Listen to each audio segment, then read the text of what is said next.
Good day, everybody. My name is Zach, aka Crocker24, and welcome to the den. Today, we're going to be starting off my first video game recording, and we're going to be starting with the game Valkyria Chronicles. Valkyria Chronicles is a game that was released back in 2008 for the PlayStation 3. It's a Sega game, and it's one of my favorites that I have to say that in my collection. I've personally never actually beaten this game. I've gotten very close, but my goal for this channel is to try and play a lot of games that I have either not played before or have never beaten before, and make some video content that hopefully everyone else will enjoy. The game itself is a strategy-based game with some third-person shooter aspect to it. The year was 1935 EC. Two powers controlled the continent. In the east, the sun rose over the autocratic East European Imperial Alliance, otherwise known as the Empire. In the west, a network of loosely allied democracies formed the Atlantic Federation. Both powers depended on a precious mineral, Ragnite, for their survival, and its growing scarcity led to the inevitable war. Hostilities began in the east when the Empire aggressively crossed their western border. The Atlantic Federation responded, and the Second European War was on.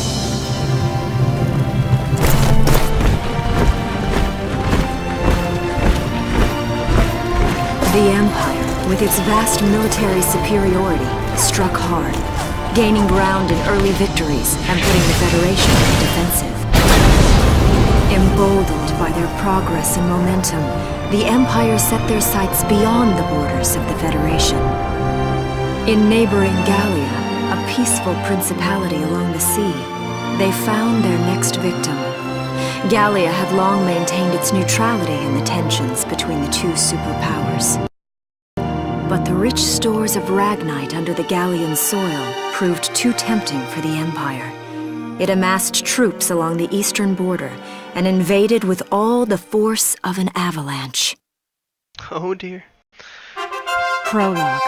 Gallia to arms. Alright, so this is what our main, well, not the main game, but pretty much the menus of the game is going to look like. We have things called episodes, which is a part of every chapter.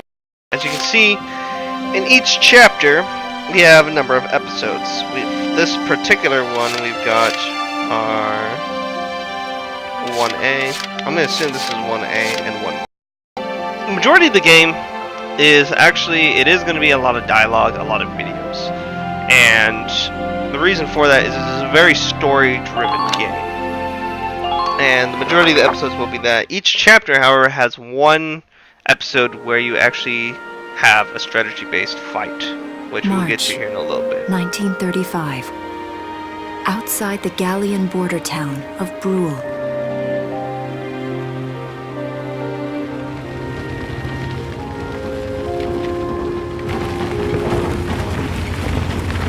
Residents are leaving the town before the invasion, headed inland towards the capital. Except for one.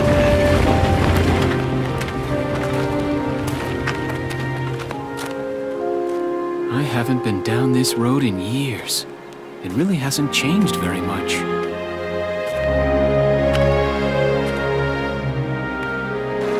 Whoa! Already? Hey there, guys! You're beautiful. Starting early this year. You're heading upstream, huh? How's the water?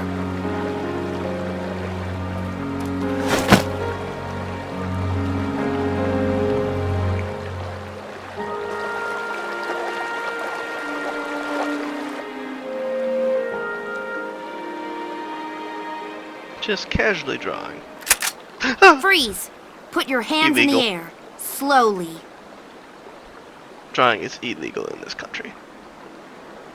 Not really. Haven't seen you around before. What's your name? My name's Welkin. And you are... The one with the gun. We're with the Bruletown Watch. Sassy. I'm Alicia. Alicia Melchiot. So, I'm wondering what you've been writing in that little book you've got there. Imperial spies are in the area. This book is nothing, really. I was just sketching the fish and, you know... Yes. Oh, I know. I was watching. And you know there's a war on, don't you? All right then, Mr. Artist. We'll talk about fish sketching down at the station. Take him away. For those of you who actually want to try and play this Thanks, game yourselves, fish. if you do enjoy, like, because this is originally released in Japan, and for games like that, if you enjoy playing them in the Japanese language, I really enjoy playing the games in Japanese language if possible.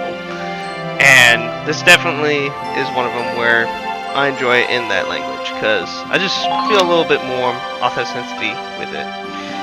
Feels a little bit more original.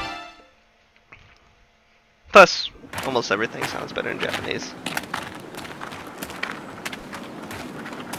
Flowers, bugs, and fish. You're not bad with a pen, are you?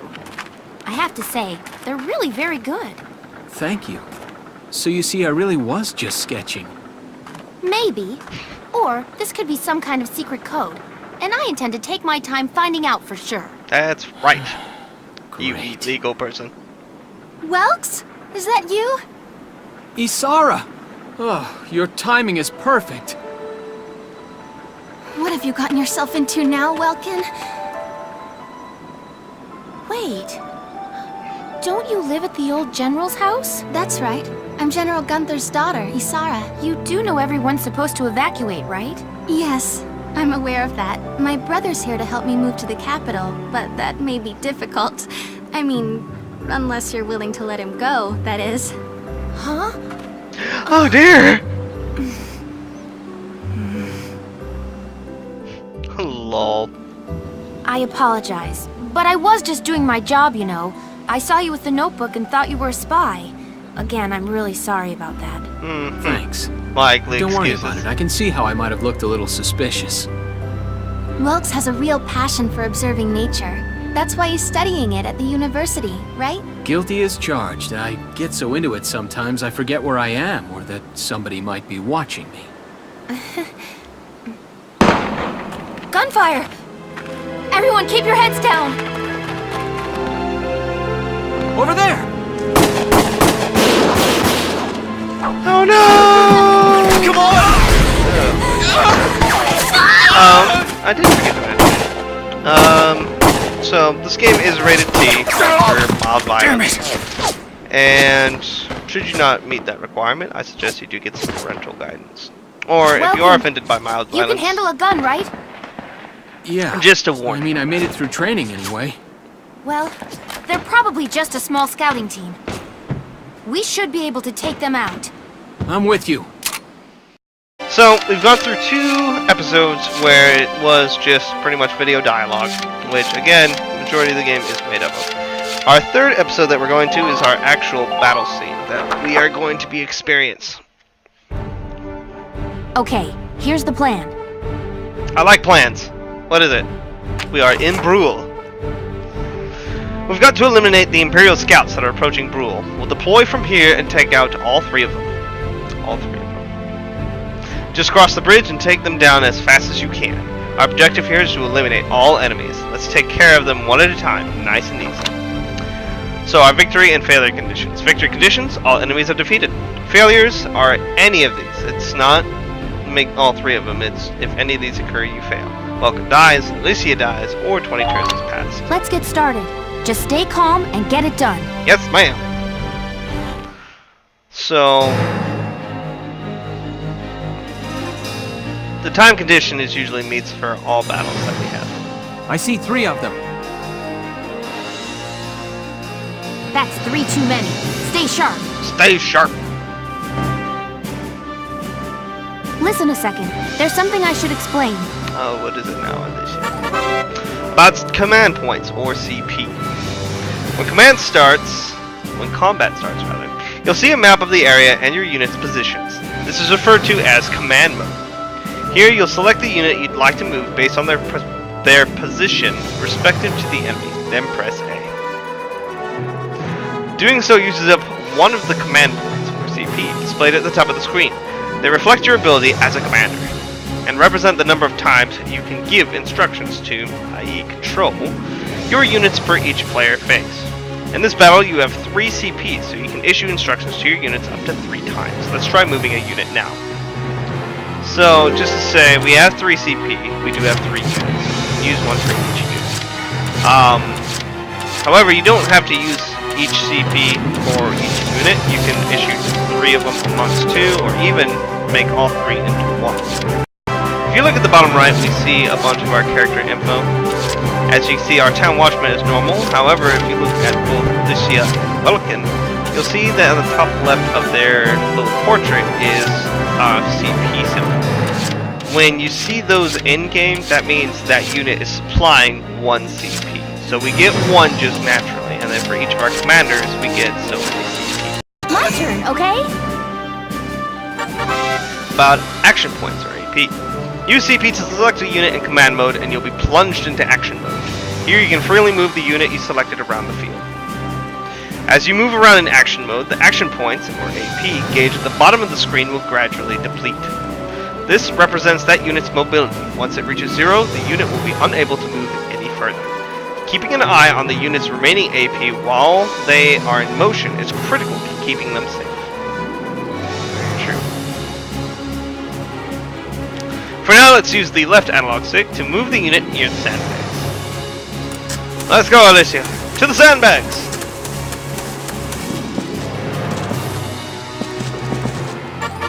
About attacking. Press the right button to enter target mode. There, the unit will prepare to attack with their currently selected weapon. Use the left analog stick to move the crosshairs into an enemy, or the left button and right buttons to snap between the targets. Enemies will not attack while you are in target mode, so take your time to aim well before pressing A to fire. Your shots will land somewhere within the circle surrounding the crosshair, so it's best to center it on the entire target. Shots to the head or other weak points will result in greater damage. A unit can only attack from target mode up to once per action, so choose wisely before you open fire. If the target survives your attack, they may then launch a counterattack. A damaged unit may not have the HP to survive the enemy's counter, so be careful when planning your attack. All these are actually very important to remember for the future.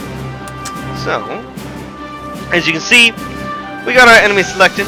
And on the top of the screen, we see on the left side the actual unit, so it's a scout with so much AP. And at the very top, we see our pretty much combat bar. So, the 2 kill takes into account where the crosshairs are. So in the center of the screen, you have your orange circle with the red crosshairs in the middle. The orange circle, as explained, is where your bullets may land, while the crosshair just targets the enemy, and it'll represent in that top box how many shots it takes to kill the enemy. That's the 2 kill. So where the crosshairs are right now, if each shot were to land there, it'd be 7 shots to kill. Right next to it, where shots is, we use the black 5. That's how many shots are in this weapon particularly. Now, depending on the weapon, shots can change, so keep that in mind. As it says right now, if I only shoot 5 times, it would not kill him if they all landed, and I would be victim to counterattack. Past that, we have the versus personnel, versus armor, and area. Underneath the versus armor and area, you'll see the X, which means this weapon that I have right now will do no damage to armor, and it does not do an area attack. However, the circle means it is effective against personnel, which we are indeed engaging. So, if I adjust my crosshairs to where they're over this weak point, which is the head, you'll see that the 7 changes to a 2. So if I get 2 shots to land on the head, then it would defeat the enemy. So let's try. Hey, we got it. By ending actions, a unit with 0 remaining AP that has already performed an attack in target mode is unable to attack further. Press B to end their current action. This will return you to command mode, where you will be able to select the next unit you wish to direct. You can press B and end a unit's attack action, even if they have not attacked and still have AP. But let's not do that. So, I could have ended right there, stayed to crouch. But what we're going to do is go ahead and move to the this next area about using cover. Oh, there's a unit. When standing near sandbags, the command crouch will appear. Press A to take cover behind them. While hiding behind cover, units are harder to target, take less damage, and are immune to headshots and critical damage. Meanwhile, units caught out in the open by enemy attacks will be easier to hit and could take significantly more damage. Advance carefully, moving from cover to cover, and always try to end your actions safely hidden from harm. Doing so should keep your troops alive long enough to secure victory for Gallia. So, sandbags are extremely important in this game, and as it's stated, they are essential to making sure that we stay alive, especially with the immunity to critical shots, aka, in this case, headshots. So we've used up 1 CP. We've got her pretty much halfway across the map. Now, I could use her again and try to engage on this other scout, but as you can see, she does have less AP, which is on the bottom right, where her health and the AP, which is the Elder's orange bar, is right underneath it. So, since I've already moved her, she's getting tired, so she doesn't have as much AP, which means she moves not as far. So let's try and get Welkin over there as well. Give her some assistance. So Welkin's gonna move. And my goal is to try and end this all in one turn. That's not always going to be possible. However, there we go. So we've got it crouched. So again, come into here. We're gonna try and get the headshot again. Now! Hey, and we got it. Yes! Alright, so that's 2 of them down, 1 more to go. Go ahead and end our action. Here we go. And we go again. Stand up. Move Welkin over close as we can.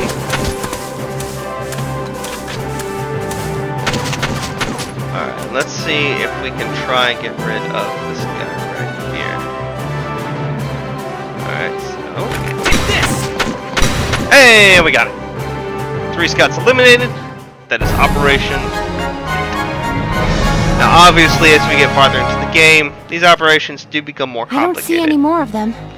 It's not just always the standard eliminate all enemies. Now, once we finish the battle, we come up with the combat report. So this is our encounter at Brule combat report. Our base results and clear bonus are what's important here. So, after every battle, if you complete it successfully, you will get experience and DCL, which is the currency in this game. As you can see, our base results, we got 80 experience and 200 DCL just from the battle itself. Now, our clear bonus, we've ended the game, or we ended this battle in 1 turn, which gives us a really good rank right off the bat. So, A rank, I don't know if that is the highest. There might be an S rank above that, but it's at least 2nd highest. And because of our clear bonus, we get an extra 160 experience and 400 DC. So we got we got triple what we originally would have gotten if we didn't get a bonus for experience anyway. Well, no, for both. So looking beneath those, you'll see there's an enemy leader bonus, enemy ace bonus, enemy tank bonus. We didn't face any tanks on this, we didn't have any aces, and we didn't have any leaders. So we get no bonuses for those, but those will accumulate on a standard amount when you do defeat them, and for how many you defeat. And then at the very bottom, we have our total XP, total DCL. So we got 240 and 600 respectively. Pretty good for first encounter.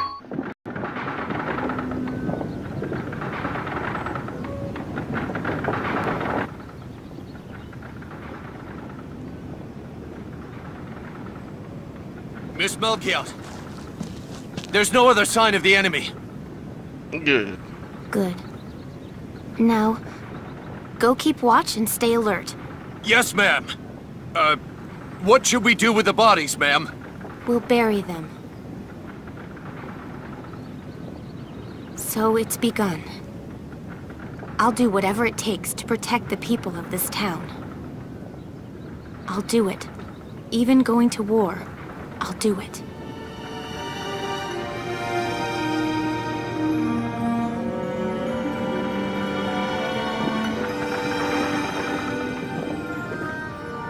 those?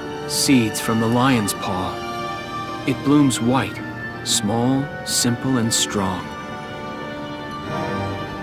I want to be able to remember, once the war is over, that it wasn't all just people killing people.